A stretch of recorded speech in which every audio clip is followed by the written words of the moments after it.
Panel, I think it is safe to assume that when you do prioritize love and chemistry, it is something that's generally short term. Especially when you do not disregard or especially when you do not prioritize economic gain or economic stability. When you do not prioritize economic stability, it means your emotional well-being will be affected and indirectly you're going to get fucked because you're just a middle-class woman in a developing country. But few pieces are set up. First of all, right, how do you as a woman actually look like?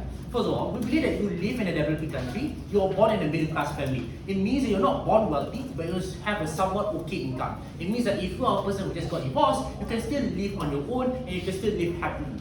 Second of all, right, let's take a look at the context of you being a middle-class person in a developing country. What do you mean by this? It means that if you're a middle class, you're living paycheck to paycheck. It means that you don't have generational wealth and there's a huge amount of uncertainty in the future. It means that you don't have a good healthcare system, and most of the time, because you're living in a developing country, you have a lack of robust social safety net by the state. It means that you as a woman are expected to get married, because when you have marriage, it means that you have the ability to have social mobility, especially when your social mobility is then linked to your partner as a whole. That setup here is simple, right? Then what does pursuing partner on economic gain actually look like? What do we mean by this? It means that generally on the outside, we're not accepting gold digging. It's not gold digging or you being materialistic, but we believe that we don't want to select partners solely based on love and chemistry. We believe that economic gain is something that is important, but we're not necessarily going to disregard chemistry as a whole. It means that on the outside, sure, there's a certain amount of trade-off. It means that, sure, your husband might be really wealthy,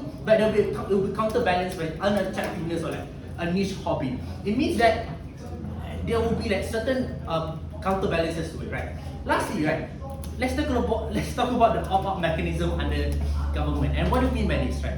We believe, right, in the instance that your partner being abusive, there's a higher chance for you, or like you have the ability to just break up. It means that when your partner is abusive, you can just move on to the next person. And even in the instance when you want to pursue a long-term relationship, and when you go and get married, you can still have the ability to opt for prenup. What do you mean by this? Most of the time, when someone gets married to a really wealthy family, most of the time the male will have like prenup. When if there is a divorce, then the woman will not get like 90% of the wealth, especially unless she cheats. It means that most of the time, this proves to you that there's less likely probability where the man will abuse or cheat, because there's already a prenup to at least protect the economic condition of the woman. And lastly, right, let's take a look about the actor's interest in this debate, right? Because we believe the interest of the actor is just to use economic gain to have a comfortable life. It means that you as an actor have an interest to secure your future, because love in absence of economic security will just lead to conflict, especially when there's a multitude of arguments and dispute with your partner, right? So that was the framing for this debate panel. It's simple, right?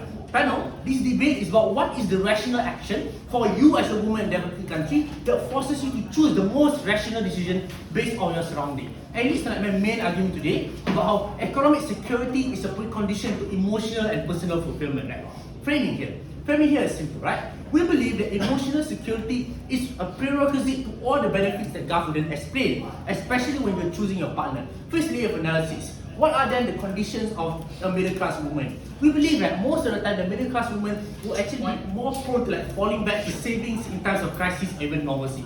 It means that a lot of the times when you are a woman in a middle class woman in those developing countries, you have like multitude of expectations. It means that you as a woman are expected to take care of your parents. It means you as a woman are expected to sacrifice your career to take care of your family. This analysis is simple, right? Because it does prove to you that the woman who then has higher obligation to fulfill those things in comparison to love and chemistry. So then what happens if you are affected like, by financial stress? And this is something that's important, because we argue to you, panel, that emotional well-being would then be damaged as it is something that is contingent on you having social mobility. Sure, you are middle class, but without emotion, if you reject this emotion, then you're okay with settling with poor or like middle class men. It means that if you settle with someone that is poor or like middle class, they will always have conflicts in terms of who are the ones paying the bill.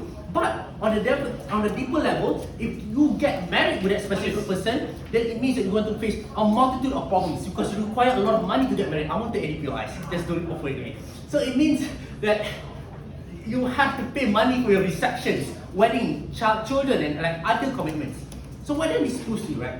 This means that when you choose your partner with stability, you're going to create more space for like emotional connection without like, financial worry. Because on the outside, right, we can still achieve a sense of self-fulfillment or like emotional fulfillment because we still believe that love can still work on the outside.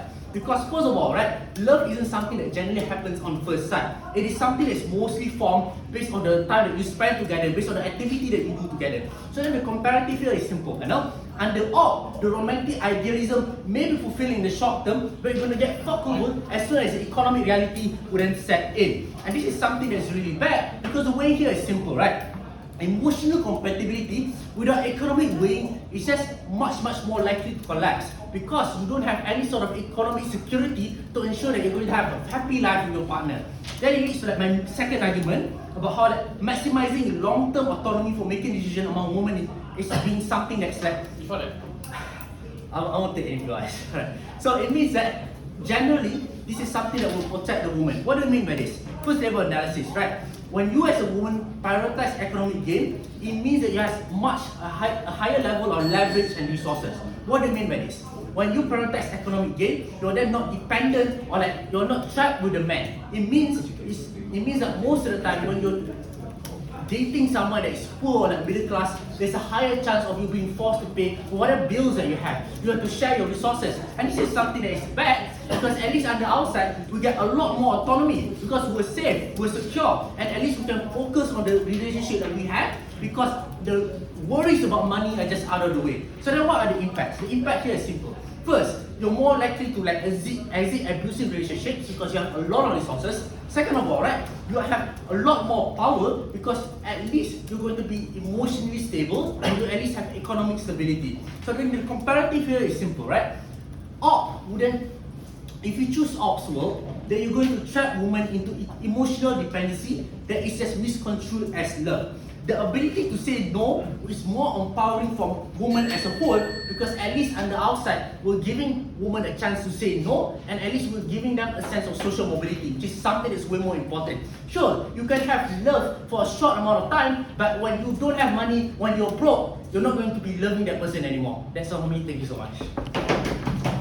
The first thing I want to do in my speech is just frame what does a middle class woman in a developing country look like, because I think Gov gets away by just saying this woman is fucking desperate and destitute in deep poverty. One, you can probably afford basic needs. Two, you can probably afford some level of assets. That means you can afford some level of average housing. You can buy a MyV. If you can't buy a house, maybe you can rent houses. Maybe you're moving houses constantly. Thirdly, you can afford some level of savings, right? This doesn't mean that you're constantly able to save, but we can concede that maybe some months you live paycheck to paycheck as well. Some months a bit tougher. Maybe there's a recession, maybe COVID hits and you have it a lot tougher. Secondly, what does this woman want? I think two characterizations to point out first. One, you're probably relatively older, given the fact that you can already be classified and categorized as middle class, means that you're probably a millennial woman. Secondly, you're probably quite attractive, right? The fact that you can get these T20 fuckers in the first place means that you probably have the looks to pull off and looks to get these people in the first place, and it'll be nice to them, right? Assuming that this person can definitely get that T20 fucker in the first place. But secondly, what does then this woman look for? One is compatibility. What does this look like on both sides? Government says compatibility is when I don't have something and you have something and you can fill that something out for me. This is incredibly simplistic because the kinds of things that you're missing out on isn't just money. You're maybe missing out on emotional completion. You're maybe missing out on like the depth of connection that you can engage with other people based on like your friends and the connections that you see happening around you, right? I would argue that is a level of compatibility that we can argue for. Something that's a lot more layered, something that's a lot more emotional and intellectual. But secondly, you also probably want someone who respects you. You're a middle class person. You don't belong to the poor community that is closely knit, and you can't access the things that the rich community already belongs.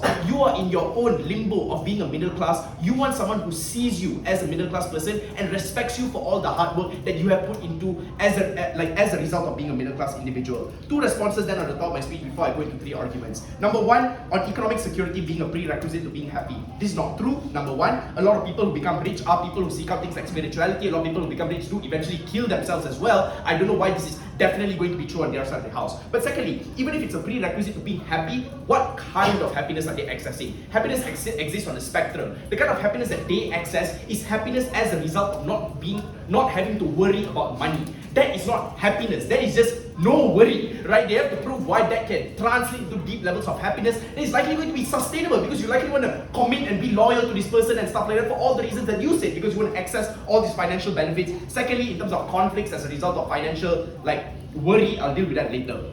But the first argument then, rich guys are fuckers. And this is the best case on the side of government where you definitely can access the person. Why is he going to be a fucker? 4 reasons why. Number 1, nepotism and cable culture. If you're talking about Malaysia, that's a developing country, look at your T20 fellas. Who is actually getting into the positions that they get into because they have a good CV? Is usually they know someone, they're nepotistic in nature. This already informs you a lot about the way that they live life, that they like to take advantage of individuals, that they will do whatever it takes as long as they can get their way. But secondly, it's the perception that money can buy happiness, because for all their lives, money has been able to buy happiness for them. They're able to afford a Porsche, they're able to take their girlfriends out to like dinners at Nobu and stuff like that, and that to them is happy. But you as a middle class individual probably have seeked out happiness in other more different ways. You've probably seeked out happiness in more sustainable ways. Maybe it's going out with your friends, maybe it's seeking out connections, maybe it's forming communities within your middle class community as well. Those are the kinds of that's the different level of perception that exists on both sides of the house. But thirdly, this guy is likely to be entitled as fuck because they feel as if they have the money, they just can throw the money at you and you're supposed to treat them a certain way. I took you out to Novo on the first date, why aren't you fucking me on the first date? Those are the kinds of questions that you're likely going to deal with on your side of the house. And I will deal with this whole slut shaming thing that's coming from like Gov side later as well. But the fourth thing here is the best instance then on their side. That this guy is an angel, he loves you, blah blah blah. He will still throw money at you for everything. The reason for this is twofold. Number 1, guys in general are always influenced by the narrative that they have to pay for everything first, given the narratives of patriarchy in terms of men being the giver in the family and stuff like that. But 2, this guy probably grew up rich already. He probably has been able to throw money at all his friends and see them happy. He has been able to throw money at, I don't know, his schools and stuff and being able to access like great levels of success. This is likely going to be something that he does in the world of government as well. Because they claim themselves, right, Judge? You don't have to worry about money anymore. That means that incentivizes me to believe that a lot of the problems that you deal with on your side, even if it's not financial centric, it's still going to be dealt with a financial mindset, which makes a lot of the interactions you have in this relationship one that is transactional in nature. What is the impact of this? Number 1 is reliance. Why is this the case? Number 1, the motion requires you to prove that reliance for you to claim the biggest impacts. If the actor isn't able to be reliant on your rich fucker on the side of the house, there's no impact to whatever that you're saying. But secondly is the maintenance of the lifestyle, right? The fact that now you have already opted into such a lifestyle, a lifestyle that's hedonic in nature, a lifestyle that's materialistic in nature. Maybe now you feel happiness, but what about the Xbox that you get this week, but you will like feel the same about next week and you feel like it's nothing special? Because the amount of pain that you feel is something that constantly stays the same, but the amount of happiness and the amount of things that you have to access as a result of buying into and opting into this hedonic treadmill is a higher standard of happiness, which they don't prove why you're able to access. 2 impacts as a result of this. 1 is you have no opt-out. 2 is abuse and toxicity is more likely at the point at which you're more reliant. But second part here is on sexism and classism. The reason why this guy is going to be sexist is because he's likely going to mansplain a lot of things to you. And the nuance of this mansplaining isn't just from the position of him being a man, it's from the position of him being a rich man. So I know better than you, not just because I'm a man, but because I'm richer than you. I have more experiences than you. Obviously he's not going to say it in a direct way, but he'll drop snarky, subtle comments that will make you feel like shit. But lastly, he's just classist. He probably speaks about your community as someone being that's lazy. He probably talks about your family as not working hard enough. Like my friend went out with a date with a girl, and when one of those vendors, Bangladeshi vendors came to them and was selling the pants, she was like, oh, this is controlled by the cartels and we shouldn't give money to them. And my friend was completely icked out by that particular interaction. These are the kind of comments that you're likely going to be interacting with on your side of the house. The way here is simple. 1, that it's completely irreversible, the decision that you make, and it's difficult to opt out. But 2, even if they get to access that level of like stability, that stability is one that is incredibly fragile, which if you lose out on the stability, the harms that you face is even more significant because you're already used to that lifestyle. Now you just have to give everything up. But the second argument here is why then we get a better individual on our side of the house. The counterfactual is you probably see someone at work, you probably see your best friend, you probably go on Tinder and Bumble and stuff like that. The concession is 1, yes, we do take a long time. 2, yes, there is heartbreak because you might end up in a relationship that fails. 3 is that this person is likely poorer. Why is this okay before I even get to the unique benefits? 1 is the catharsis of finding someone that actually matches you. Like realize that, wow, I've been searching all my life for this, and you probably opt into things like romantic narratives and stuff like that. Probably see your friends getting into romantic relationships. You probably want something like this as well. But 2, the guy that we want doesn't have to be fucking poor, right? It doesn't have to be a homeless bum. We can choose someone else that's middle class as well. What is the unique benefit, Judge? It's a deeper form of love because it's love not on the basis of not worrying. It's a love on the basis of emotional connection. It's a love on the basis of intellectual compatibility, that you're able to have high level thinking conversations with this particular person. Even if we fucking end up poor on our side of the house and lonely as fuck, that is okay, because self-growth discovery, learn about yourself, find out who you are, and then you truly live a happy life. Thank you all for your speech. Moving on to DPM. if you believe me here, I think you're more likely inclined to believe the case on opposition. What is this statement? Do you believe that two middle class people, when combining their income, can live comfortably in a developing country? I believe you can. Because I believe majority of people who are living in developing countries who are in a relationship, they share their combined income and they're living comfortably to a relative extent. There's some degree of uncertainty, but relatively speaking, there is certainty, especially with rooms of improvement. So if you believe me then, I think this takes away a majority of their argument. Because if you listen to them, what you hear from Ahsan is that if you are looking for someone above your means, the characteristic of this type of person is going to be all the negative things that Ahsan tells you about. What is the response you get from that? Is that, no. We are not saying that you have to get married to a top 20 person. Obviously, that is uncharitable. What you need to consider is just look for someone that is above you financially, in terms of financial security, and on top, he won't have all these negative characteristics. So my question is this: if that such person exists, where is he? Because I'd like to go to him and I'd like to take him first, even if I'm not gay. Because this is a diamond, okay? This is a gold mine. Finding a person who is just financially more secure than you, but not top 20 because they are assholes, and they're going to value and cherish you to a certain level because they also have to respect you because they're not such a terrible man. Why is this type of person likely to exist in this context? I don't know. Where are they going to find it? From Camela's words, just find it, go on blind dates. Cannot. I don't think that's the mechanism for finding such a unique person that we've characterized is extremely unlikely to locate in this context, especially for this person who has been trying to be in a successful relationship for a significant period of time and yet is failing. So I don't think you can just run away with the claim that these types of guys exist. Therefore, we now push it back to them. If you're going to defend someone who is financially more secure than you, you have to defend the fact that they are going to have all these traits that Ahsan told you. And with that, is it worth being in a relationship with this person? We tell you no. We've had no response. The only defense you get is that obviously this guy is not going to be like that. You have to be more charitable. And to flip it, they say, obviously on their side, on our side, you're not looking for a hopeless bum. Correct. You're not looking for a hopeless bum because everything is multifaceted. My point is this. It is on our side where we are saying you're going to consider more factors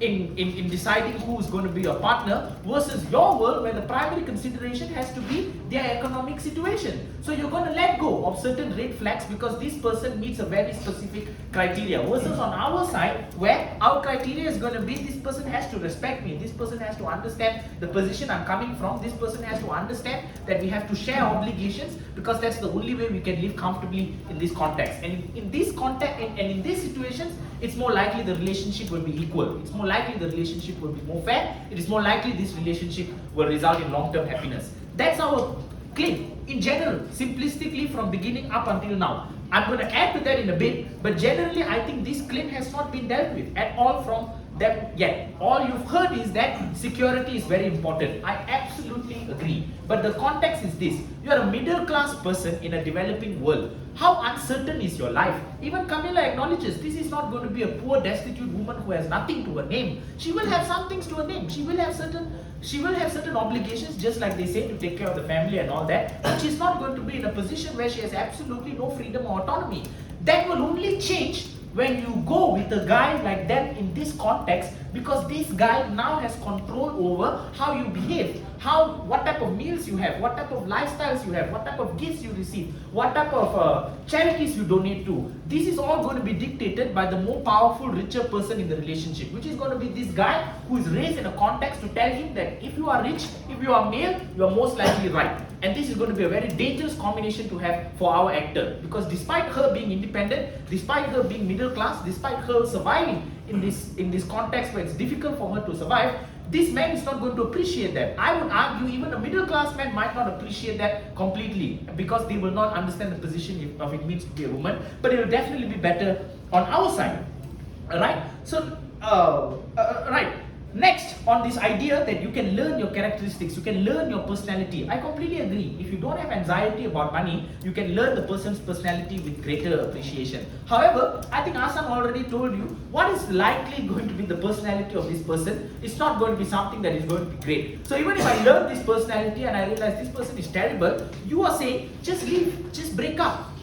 This ignores all the material you hear from Ahsan, and here is where I'm adding. It's going to be extremely difficult for you to leave. You are a successful woman who is middle class, fair. You've now gotten a guy who is relatively rich. Your parents are probably going to love you because you get a rich son-in-law. Your friends are probably going to think you've hit the lottery. Everyone around you is going to think you've achieved excellent success in nabbing this guy. What's going to happen if you leave? Yes. Where are you going to go? In the best case, this is a relationship. It's easier to leave, and it will be, and you leave all the negative comments or all the toxic abuse that is going to likely occur as a result of you attempting to leave will materialize. Even worse, if you marry this person, or if you've gotten engaged to this person, or if this person is something that you've been planned for long term, then you notice a red flag, you want to leave, it'll be incredibly difficult. So it's not as easy as what Camela claims. You just leave if you're unhappy. That is more likely in our world, because in our world you're considering a wide variety of factors. You're not hamstrung by this asymmetry of power. So if you're dissatisfied with the financial situation because you don't see long-term financial certainty, that, no, please go ahead. Yeah,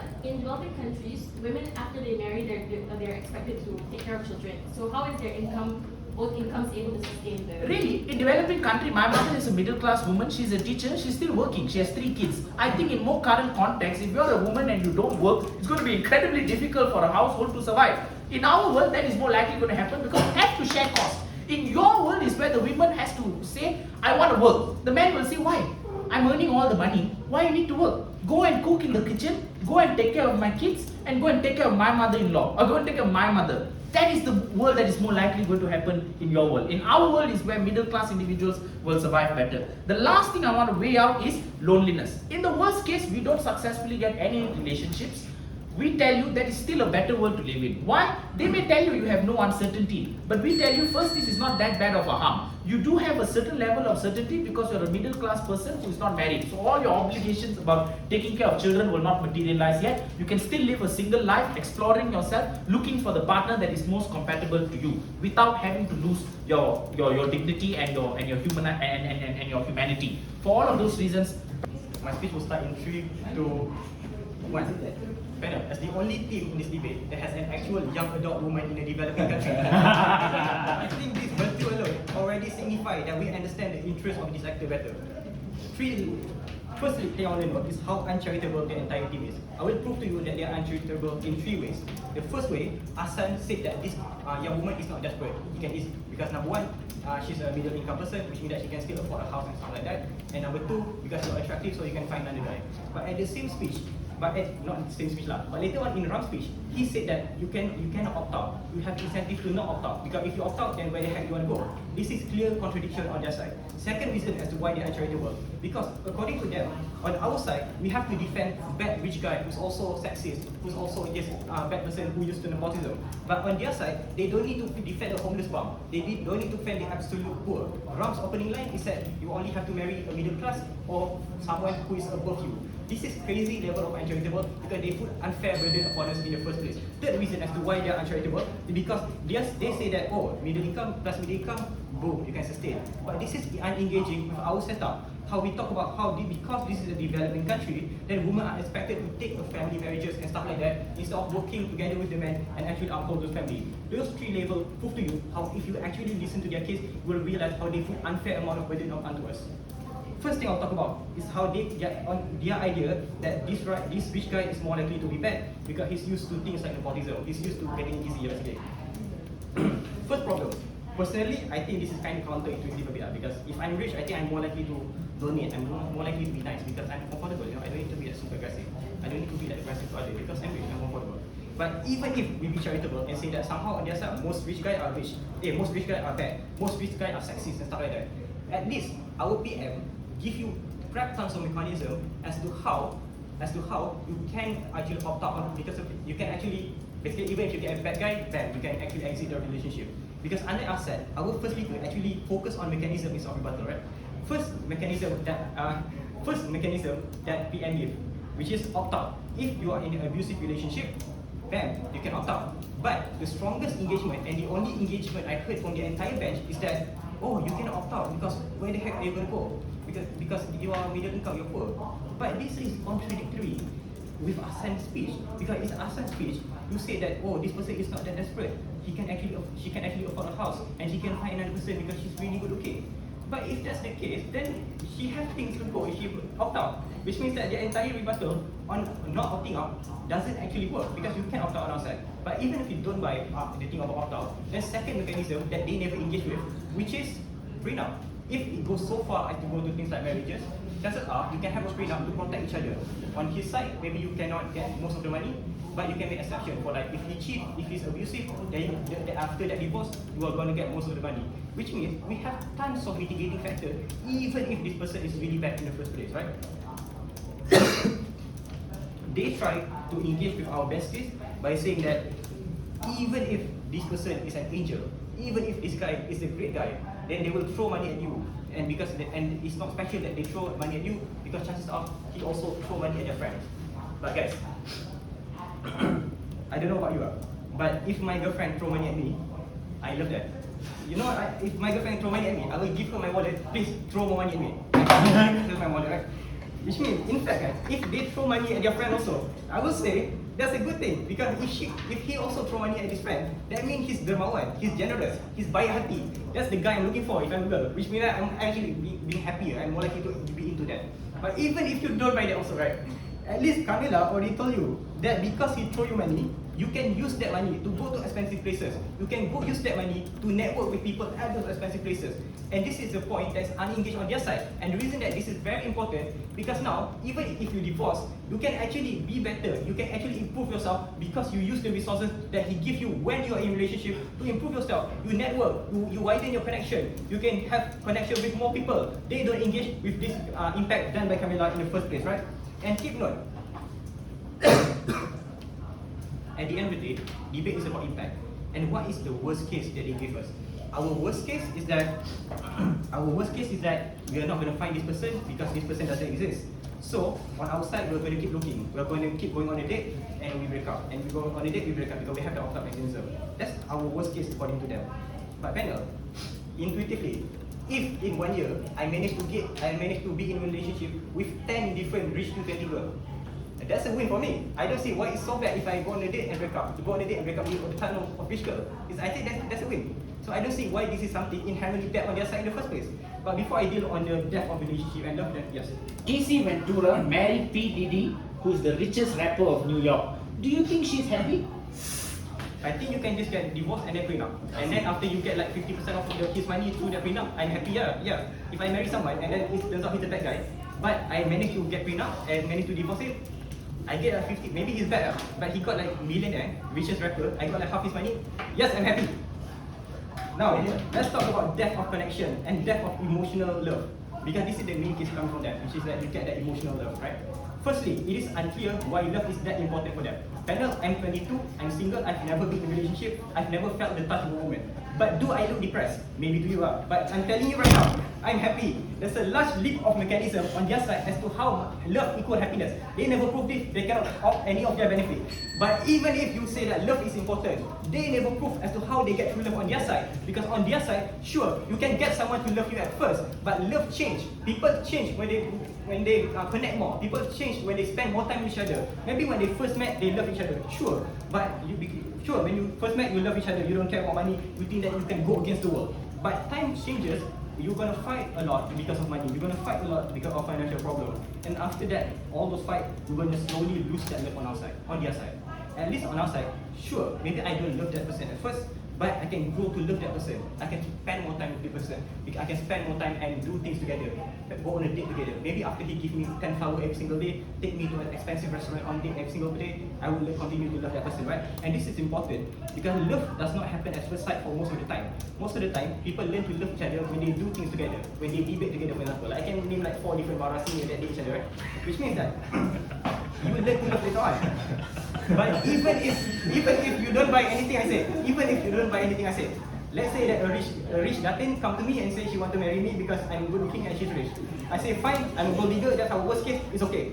With all those reasons, happy to oppose. I have one clarification on money before moving on to two clashes. Firstly, I think both sides need to concede that this woman is going to have an okay life regardless of who she chooses. Because both sides agree, right? Both sides agree that they are both middle class.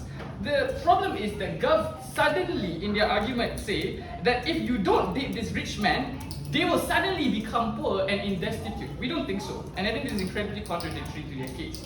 She will likely still be working, she will likely still be up for promotions, up for leveling up in the company that she works for, maybe expand her business. This mitigates a large chunk of the worst possible economic harms on Gov. I need to say this because this is the baseline to everything in the debate. We agree that you need some level of basic needs to access things like happiness, but we are arguing that basic needs isn't enough to get emotional sufficiency.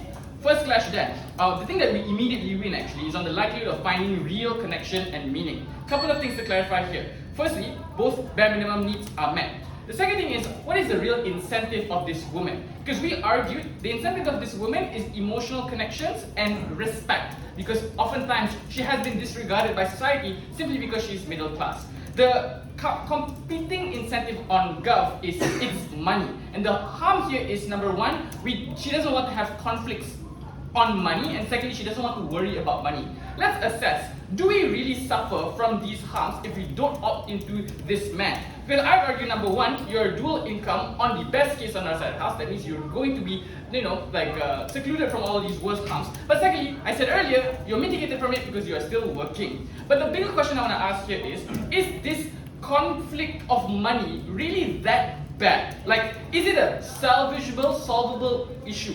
We think it is. Because the solution to no money is find money, get a job, get a part-time work, like you make a business. Like there's so many different alternatives to this. I'm sure it's very difficult, but let's compare the difficulty of doing those things as opposed to changing an actual human being. You can't have meaningful connections with another person because they are diametrically opposed to what you believe in, right? This man probably thinks so much lesser of you. This man probably doesn't really believe in women's rights, doesn't believe in thinking, caring for you like more than just being a trophy wife. So we'd argue that personality issues are far harder to change as opposed to monetary issues. The comparative on our side is far better because what's likely is that you're going to date your friend, you're going to date your co-worker. This is comparatively better because number one, sure they don't have money, but they know you as a person. They know your intricacies that Gov side seems to think that is very important in relationship. You are actually connected with them.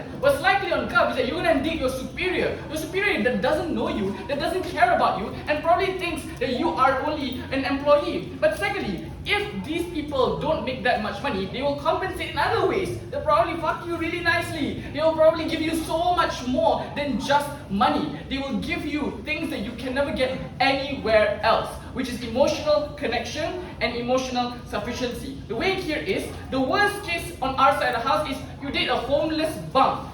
But they have a really great personality and it's pretty good, right? So at worst, you become the middle class sugar mommy, and that's completely fine, right? Because you get to be the breadwinner of the family. But secondly, we don't think that's the worst case, that's not the likely outcome. The likely outcome is that you do find relationships that do mean quite a lot to you. Maybe it's not going to be the best relationships, but it's going to be comparatively better than a sexist man on Gov. Second issue, on the likelihood of finding an abusive partner. And this is the issue that it's more contentious, but we win. We argued in first that what's likely to, if you have your preferences based on economic gain, this will likely mean that you will opt into people like T20, people who are established players, or people who already feel that money is the root to all happiness, right? We argued that this lends to a very sexist man.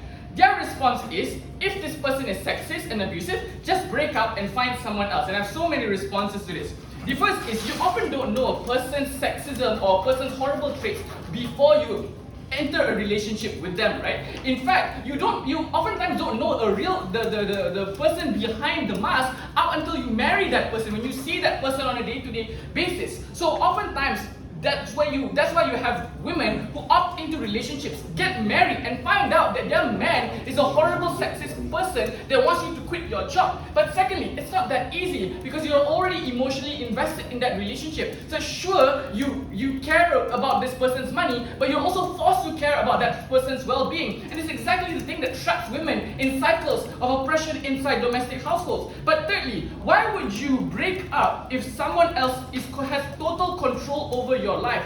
Even if you really wanted to break up, you can. Gov's magic bullet here is prenups, and I have more responses to this. The first is, you won't get a prenup because you need a lawyer to write down the prenup. And if you're middle class, I don't know if you can afford a lawyer unless you already one. But secondly, this is just legal jargon. You will probably use your husband's lawyer to write the prenup, which is going to be very unfavorable for you. But then there's so much stigma to having a prenup. Your husband is going to say, why do you want a prenup? Why are you thinking about divorce before even marrying me? Which is exactly why women don't opt into prenups, which leads to all the worst possible consequences of you being trapped in that relationship forever. The last response I want to deal with is, at least you get okay, before that, I'll take you out, Daddies. Yeah. A lot of those are like social impact as to why you cannot happen. But that's the point of like discussing early on and putting in the agreement to give the woman power to do the prenup. Yeah, correct lah. That's why we're having this debate. Yeah. Okay. Okay. Their best response is, at least you get connections you can leverage, right?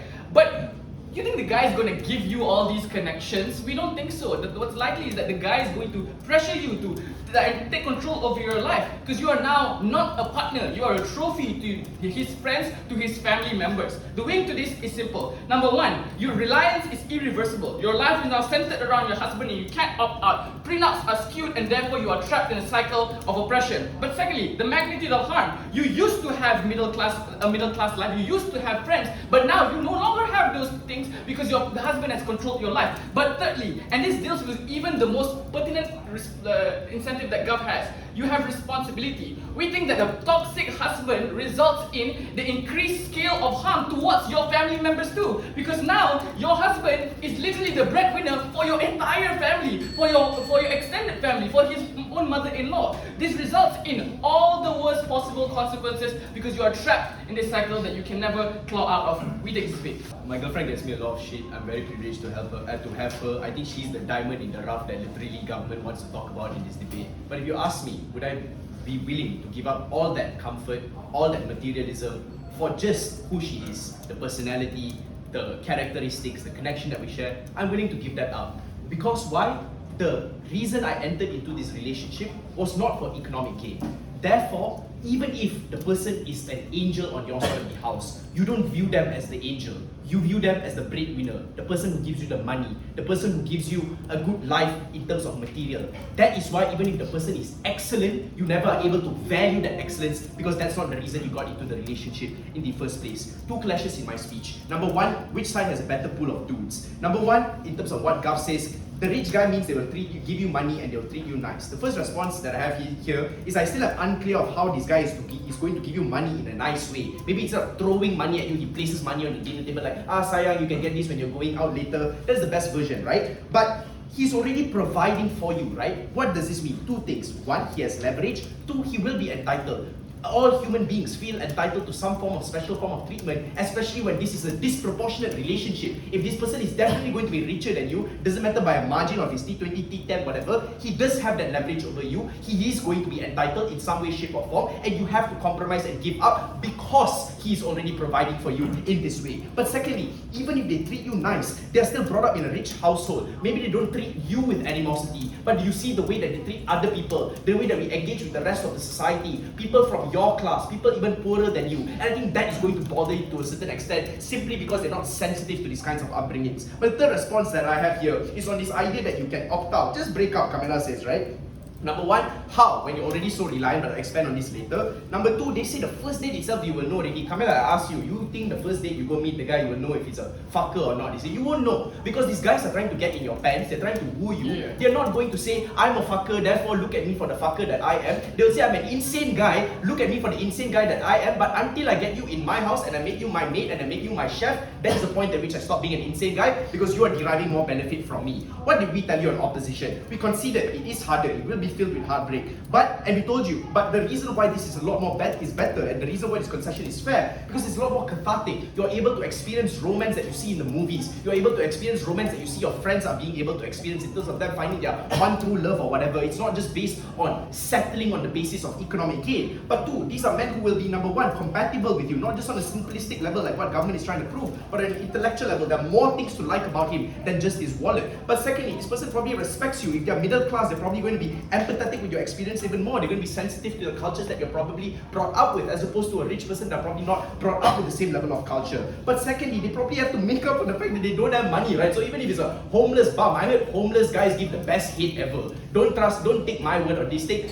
Vinod from UM's word for this. But homeless guys apparently give the best hate ever. I think we can benefit from that in some way, shape or form. What's the way in here? Number one, the fucker that you love so much, that's really the diamond in the rough. Number one, it's unlikely for you to find this person anyway. But two, I've already proven why you don't value this anyway. But secondly, even if the guy is a complete dumb fuck, idiot bum on our side of the house, number one, you feel better because you feel better than this person. It's insane to feel better than a guy as a woman. You can be like what Syakir said, the middle class mummy, right? But secondly, it's easy to get out of this relationship because he has nothing to give you in the first place. Second clash then, which one is the actor happier? What did government tell you? Number one, you don't have to worry about money. Two responses. One, your middle class, your worries about money are not that insane in the first place. But number two, if money is really a big worry, then you're unlikely to opt out of toxic, horrible relationships in the first place. Because it's such a big worry, right? You don't want to leave. You don't want to lose out on that money on your side of the house. But secondly, conflicts about money can be managed. Get a loan, like make compromises, cut costs. The problem is personality differences are fundamental. But the problem is when those differences are fundamental and cannot be reconciled, on your side you still stay. Because the money and the promise of a good life by material beings is something that you are unlikely to give up on. What's the way in here, Judge? We win on the basis of sustainability. I talked to you about the hedonic treadmill, why you're unlikely going to be happier in the future. But secondly, we win even on the worst case. On the worst case that you engage in short-term flings, that you're engaging in being a slut, that you are lonely. We win on all these different metrics. So clear.